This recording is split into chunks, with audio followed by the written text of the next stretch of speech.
ආයිබෝන් දුවේ පුතේ අද 8 ශ්‍රේණියේ ඔයාලගේ පාඩමක් තියෙනවා සංඛ්‍යා රේඛාව හා කාර්සිය තලය කියන පාඩම. ඒ පාඩමේ චූටි කොටසක් මම අද ඔයාලට කියලා දෙන්නම්.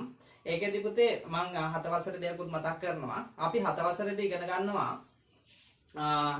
සංඛ්‍යා රේඛාවක් මත නිකිල ලකුණු කරන්න. සංඛ්‍යා රේඛාවක් මත නිකිල ලකුණු කිරීම අපි ඉගෙන ගන්නවා. ඉතින් දුවේ පුතේ අපට 8 ශ්‍රේණියේදී ඉගෙන ගන්න තියෙන්නේ 7 ශ්‍රේණියේදී අපි නිකිල ලකුණු කිරීම ඉගෙන ගන්නවා සංඛ්‍යා රේඛාවක් මත. 8 ශ්‍රේණියේදී ඉගෙන ගන්න තියෙන්නේ සංඛ්‍යා රේඛාවක් මත දශම හා භාග ලකුණු කරන්න. ඊට පස්සේ අසමානතා සංඛ්‍යා රේඛාවක් මත ලකුණු කිරීමක් තියෙනවා. ඒක මම පස්සේ වීඩියෝ එකකින් දාන්නම්. රයිට්, අද ඉගෙන ගමු අපි සංඛ්‍යා රේඛාවක් මත දශම හා භාග නිරූපණය කරන්නේ කොහොමද කියන එක. ඉතින් මේ වීඩියෝ එක බැලුවහම ඔයාලට පැහැදිලිව බලා ගන්න පුළුවන් වෙයි මෙන්න මේ දශම හා භාග නිරූපණය කරන්නේ කොහොමද කියලා සංඛ්‍යා රේඛාවක් මත. මම කලින් 7 ශ්‍රේණියේ කොටසක් පොඩ්ඩක් මතක් කරන්නම්. පුතේ අපි 7 ශ්‍රේණියේදී නිකිල ලකුණු කරා. නිකිල කියන්නේ මොනවද? නිකිල කියන්නේ මොනවද? පුතේ ඔයාලට අපහැදිලි දෙයක් තියෙනවා නම් ඔයාලා පල්ලෙහෙන් කමෙන්ට් කරන්න. එතකොට මට පුළුවන් ඔයාලට අමාරු පාඩමක් තියෙනවා නම් කමෙන්ට් කරන්න. එතකොට පුතේ මට ඒක ඔයාලට ප්‍රමුඛ ස්ථානයක් දීලා කරන්න පුළුවන්. ඉතින් මේ වීඩියෝ බලන ඔයාලට මම ඒ උදව්වක් කරන්නම්. පුතේ අපි නිකිල කියන්නේ මොනවද? 7 ශ්‍රේණියේදී ඉගෙන ගන්නවා. නිකිල කියන්නේ පුතේ අපි දන්නවා ධන පූර්ණ සංඛ්‍යාවයි ඍණ පූර්ණ සංඛ්‍යාවයි බිඳුවයි එක්ව ගත් කල අපි කියනවා නිකිල කියලා. මොනවද? ධන පූර්ණ සංඛ්‍යාවත් ඍණ පූර්ණ සංඛ්‍යාවත් බිඳුවත් එක්ක එක්ව ගත් කල අපි කියනවා නිකිල කියලා. ඉතින් එතකොට ධන පූර්ණ සංඛ්‍යාව ධන නිකිල කියනවා, ඍණ පූර්ණ සංඛ්‍යාව ඍණ නිකිල කියනවා. අපිට බිඳුවත් අයිති වෙනවා නිකිල වලට. එහෙනම් මේ පූර්ණ සංඛ්‍යාව වලින් අගය දැක්වීම තමයි නිකිල කියන්නේ. ඉතින් ඒක අපි පැහැදිලි කරගමු. මම සංඛ්‍යා රේඛා කිහිපයක් ලකුණු කරගෙන තියෙනවා. මෙතනදී පුතේ ඇඳගෙන තියෙනවා බලන්න සංඛ්‍යා රේඛාවක නිකිල ලකුණු කිරීම. හරි පහසුයි. අපි ලකුණු කරන්නේ කොහොමද? වාට ධන 4 කියන නිකිලය අපිට මෙහෙම දෙනවා. p සමානයි 4 ලකුණු කරන්න. ඒ කියන්නේ ධන 4 නේද? රයිට්. එහෙනම් ඔයා මොකද කරන්නේ? මෙන්න මේ විදිහට සංඛ්‍යා රේඛාවේ අපි දන්න 1 2 3 4 කියලා අගයට ගිහිල්ලා මෙන්න මෙතනදී මේ 4 හරියට මෙතන මේ ඉරි කෑල්ලයි මෙයයි කැපෙන තැන 4 අපි ලකුණු කරා මතක ඇති 7 ශ්‍රේණියේදී. රයිට්. එතකොට පුතේ මෙතන අපි p කියලා කිව්වනම් අපි ඒ අක්ෂරයේ කිට්ටුව දාන්න ඕන. මෙයාට ආසන්නෙන් දාන්න. එහෙනම් අපි දැන් ඕන p සමාන 4. නැත්නම් 4 ලකුණු කරන්න එක p නැතුව අපිට 4 ඔහම ලකුණු කරන්න පුළුවන්. අපි කියමු ඔයාට ඍණ 2 ලකුණු කරන්න කියනවා. ඍණ 2. ඍණ 2 ලක්ෂ්‍ය ලකුණු කරන්නේ අපි දන්නවා මෙන්න මෙතන මේ විදිහට අපි පොඩියට බෝලේ පාට කරනවා. ඉතින් තවත් ඒවා අපිට ලකුණු කරන්න පුළුවන්. ඍණ 3 ලකුණු කරන්නයි කිව්වොත් ඔයා මෙහෙම ලකුණු කරන්න පුළුවන්. රයිට්. ධන 1 ලකුණු කරන්නයි කිව්වොත් ඔයාලට මෙන්න මෙතන ලකුණු කරන්න පුළුවන්. ඒ විදිහට අක්ෂර දුන්නොත් අක්ෂර ලියන්න. අපි කියමු ධන 1 a කියලා ලකුණු කරන්න කියලා දීපොත් ඔයා ඒ අක්ෂරයේ කිට්ටුවෙන් දාන්න. ඉතින් ඔයාලට මතක ඇති මෙන්න මෙහෙම නිකිල අපි ලකුණු කරා පූර්ණ සංඛ්‍යා. ඉතින් අපි වසරක් ඉහළට එනකොට ඊට වඩා වැඩි දැනුමක් ගන්න නිසා දැන් අපි යන්න පුතේ මෙන්න මේ සංඛ්‍යා රේඛාව මත භාග හා දශම නිරූපණය. මේක හරි වැදගත්. මම සංඛ්‍යා රේඛා කිහිපයක් ලකුණු කරගෙන තියෙනවා, සටහන් කරගෙන තියෙනවා. අපි බලමු සංඛ්‍යා රේඛාවක් මත භාග හා දශම නිරූපණය. පුතේ ඔයාට කියනවා මෙන්න මෙහෙම. දශම නිරූපණය අපි බලමු මුලින්ම. 1.3 ලකුණු කරන්න. 1.3 ලකුණු කරන්න. මේ වෙලාවේදී පුතේ අපි පූර්ණ සංඛ්‍යා නිකිල ලකුණු කරද්දී අපි පූර්ණ සංඛ්‍යා දෙකක් අතර කිසිම කොටසක් බෙදාගෙන තිබ්බේ නැහැ. දශම නිරූපණය කරනකොට ඔයාට සිදු වෙනවා මොකද්ද? මෙන්න මේ පූර්ණ සංඛ්‍යා අතර කොටස් බෙදා ගන්න. ඒක අපිට දෙන ලද ගානත් එක්ක තමයි ඒක අපි හිතන්න ඕනේ කොච්චර පරතර ගානක් බෙදා ගන්නවද කියන එක. ඉතින් මම මෙතන 1.3 දීලා තියෙනවා කියමුකෝ. මට ලකුණු කරන්නයි කියමුකෝ ඍණ 0.7 ලකුණු කරන්න ඔහොම දීලා තියෙනවා. ඍණ 0.7. එතකොට මේ දෙක ලකුණු කරගන්නේ කොහොමද? මේ සංඛ්‍යා රේඛාව මත මම මොකද කරන්නේ මෙන්න මේ යාලා සමාන පරතර 10කට බෙදලා තියෙනවා පුතේ. එහෙනම් මේ පූර්ණ ඉලක්කම් දෙකක් අතර ඒ කියන්නේ එක ළඟ පූර්ණ සංඛ්‍යා දෙකක් අතර පුතේ. පූර්ණ සංඛ්‍යා දෙකක් අතර මොකද්ද? ඉරි කැලි 1 2 3 4 5 6 7 8 9ක්. අපි දන්නවා මේ ඉරි කැලි 1 2 3 4 5 6 7 8 9 මේ දෙන්න අතර ඉරි කැලි 9ක් ගහුවොත් අපි දන්න කොටස් 10කට බෙදෙනවා. මේ එතකොට දෙන්න අතර රයිට් මේ ඉරි කැලි දෙකත් එක්ක අපි දන්නවා සම්පූර්ණ මේ පටන් ගත්තොත් මෙතන බිඳුව තියෙන ඉරි කැලෙන් අපි දන්න සම්පූර්ණ ඉරි කැලි 11. මම මේ කොටස් 10කට බෙදලා තියෙනවා. එහෙනම් ඔයාලා දන්න කොටස් 10ක් කියන්නේ පරතර 10ක් පුතේ. මෙන්න මේ පේනේවි ඔයාලට මෙන්න මේ චූටි පරතර 10ක් 1 2 3 4 5 6 7 8 9 10යි.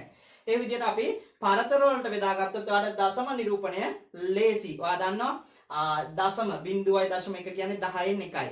එහෙනම් කොටස් 10කට බෙදාගත්තොත් අපිට 10න් එකක් ලකුණු කරගන්න පුළුවන් නේද? 0.2 කියන්නේ 10න් 2යි. ඉතින් කොටස් 10කට මම බෙදලා මේක ලකුණු කරන්න යන්නේ. අපි බලමු මට මුලින්ම දීලා තියෙනවා 1.3 සංඛ්‍යා රේඛාව මත ලකුණු කරන්න.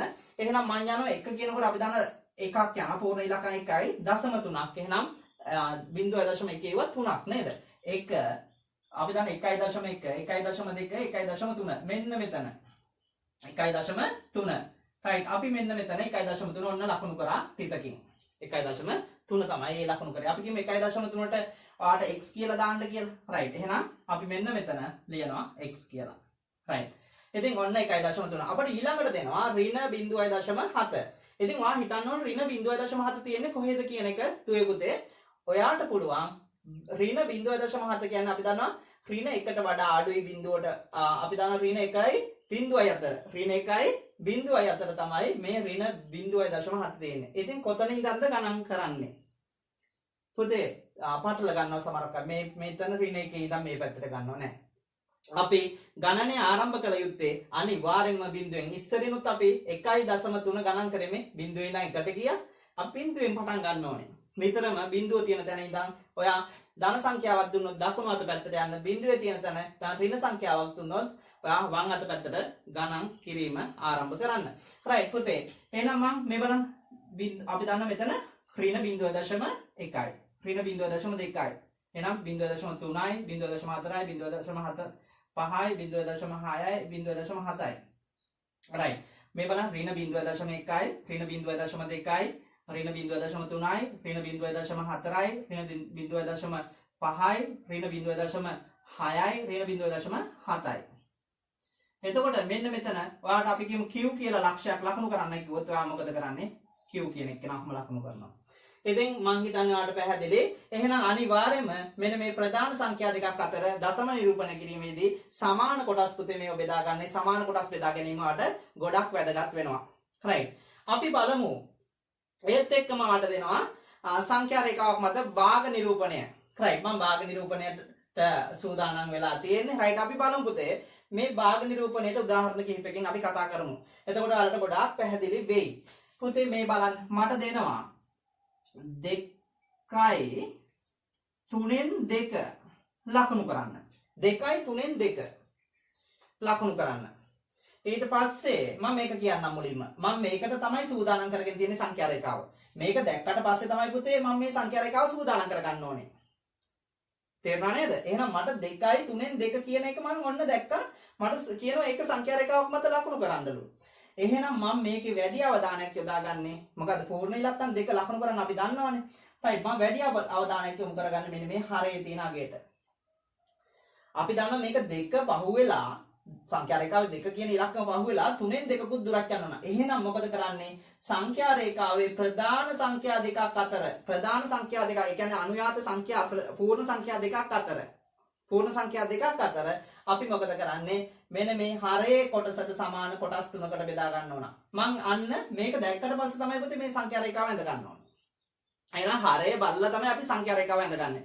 ඉතින් මට දැන් පහසුයි 2යි 3න් 2 ලකුණු කරන්න. මොකද අපි බිඳුවේ ඉඳන් පටන් ගන්න ගණන් කරන්නේ 1යි 2යි කියන එකට අපි යන පූර්ණ ඉලක්කම් 3න් 2යි 2යි 3න් 2. එහෙනම් අපි දන්නවා මෙතන ඉන්නේ 2යි 3න් 1යි. මේ කොටස් 3කට බෙදලා තියෙන්නේ පුතේ මං. එහෙනම් මෙතන තමයි පුතේ මොකද්ද 2යි 3න් 2 right කොටස් 3කට බෙදලා 3න් 1 කොටසක් 2 කොටසක් මෙතන. එහෙනම් අපිට මෙතන යනවා කීයද 2යි 3න් 2 ලක්ෂය අපි කියමු r කියලා. right r ලක්ෂය මම ලකුණු කරනවා. එහෙනම් ඔයාලට පැහැදිලි. මම ඒකෙම තව එකක් කියන්නම්. ඔයාලට කියනවා ඍණ 1යි 3න් 1 ලකුණු කරන්න. ඍණ 1යි 3න් 1. අනිවාර්යයෙන්ම හරය තමයි මේක 3කටනේ බෙදලා තියෙන්නේ. ඉතින් අපි දන්නවා හරය 3 විය යුතුයි මේ සංඛ්‍යා රේඛාවේ ලකුණු කරන්න නම්. ඒක නිසා පුතේ බලන්න මම බිඳුවේ ඉඳන් ඍණ 1ට යනවා. ඍණ 1කිනොත් බලන්න 3න් 1ක් යනවා. එහෙනම් මේ කොටස් 3කට බෙදලා තියෙන්නේ. මෙන්න මෙතන තමයි අපේ මේ ලක්ෂය අපි කියමු d කියලා. right මම d ලක්ෂය ඔන්නෝම ලකුණු කරනවා. බලන්න ඍණ 1යි 3න් 1ක කොටසක් තමයි මෙහෙට ගිහිල්ලා තියෙන්නේ. ඉතින් ඔයාලට දැන් පැහැදිලි මොකද්ද මේ සංඛ්‍යා රේඛාවක් මත භාග ලකුණු කිරීමේ කරනකොට හරයේ ඉලක්කම වැදගත් කියන එක ඔයාලට පැහැදිලි. right ඊට පස්සේ පුතේ මම තවත් උදාහරණයක් අරගෙන තියෙනවා 1 2 3 4 5 6 7 කොටස් 7කට බෙදපු එකක්. ඒ කියන්නේ හරේ 7ක් තියනවා කියන්නේ ඔයාලට සංඛ්‍යා රේඛාවේ තවත් විශේෂ දෙයක් උගන්වන්නම් මේකෙන්. ඔයාලට මෙන්න මෙහෙම ගානක් දෙනවා. right භාග නිරූපණයක් 12යි 7න් 3ක් ලකුණු කරන්න. 12යි 7න් 3 ලකුණු කරන්න. දැන් පොතේදී අපිට පොතේ ඉඩක් නැහැනේ. right ඒක නිසා සංඛ්‍යා රේඛාවේ මම බිඳුවෙන් පටන් ගත්තේ නෑ ඒ වෙලාවේදී. ඒ වෙලාවේදී මම සංඛ්‍යා රේඛාව එක්ක 10 11 වගේ සංඛ්‍යාවකින් පටන් අරගෙන අපට අවශ්‍ය පැත්තට දිගු කරගෙන යනවා. දැන් මට 12යි 7න් 3ක් නේ ලකුණු කරන්න තියෙන්නේ. 12යි 7න් 3ක් ලකුණු කරන්න තියෙන්නේ. ඉතින් අපට අවශ්‍ය පැත්තට මම දිගු කරන් යනවා. එහෙනම් මම මොකද කරන්නේ 11න් පටන් ගත්තා. 11 12 13 14 හැබැයි හරේ අගේ වෙනකොට මොකද්ද 7 බල්ලා කොටස් 7කට සමාන කොටස් 7කට බෙදුවා 1 2 3 4 5 6 එහෙනම් මැද්දේදී 6ක් ඇඳෙන්න ඕන. right සමාන කොටස් විය යුතුයමයි. එහෙනම් ඔයා බලන්න මුලින්ම එහෙනම් බිඳුව පැත්තේ ඉඳන් අපි යන්නේ. අපි දන්නවා අපි දකුණු අත පැත්තට ක්‍රමයෙන් යනවා. එහෙනම් මේ 11 මෙහෙ 10 එහෙම බිඳුවනේ. එහෙනම් 11 12 12යි 7න් 3යි 1 2 3 මේක කොටස් 7කට බෙදලානේ. එහෙනම් මෙන්න මෙතන තමයි අපි දන්නවා 7න් 3. එහෙනම් මෙතන තමයි එන්නේ ඔයාලට 12යි 7න් 3 කියන ස්ථානය එන්නේ. right. එහෙනම් අපි ඒ ස්ථානය B කියමුකෝ. right. එහෙනම් ඔන්න B ලකුණු කරා. ඉතින් අපි දන්නවා 12යි 7න් 3 කියන එක ඔයාලට පැහැදිලි ඒ ලකුණු කරන ආකාරය. ඉතින් ඔයාලට ලොකු වගේක් දුන්නොත් සංඛ්‍යා රේඛාවේ කොටසක් භාවිත කරලා මේක ඔයා දන්නවා කියලා පෙන්නන්න. එතකොට ඔයාලට උත්තරේට ලකුණු හම්බෙයි. ඒක නිසා මම ඔයාලගේ මේ පාඩමේම තියෙනවා පුතේ සංඛ්‍යා රේඛාව හා කාඩිසිය තලය කියන පාඩමේම තියෙනවා අසමානතා කතා කරන්න. මම ඊළඟ වීඩියෝ එකෙන් ඔයාලට අසමානතා ලකුණ ගැන මේ සංඛ්‍යා රේඛාවක් මගින් නිරූපණය කිරීම කරලා දාන්නම්. ඉතින් දැනට මේක හොඳට බලන්න විතරක් නෙමෙයි කරලා ඉගෙන ගන්න.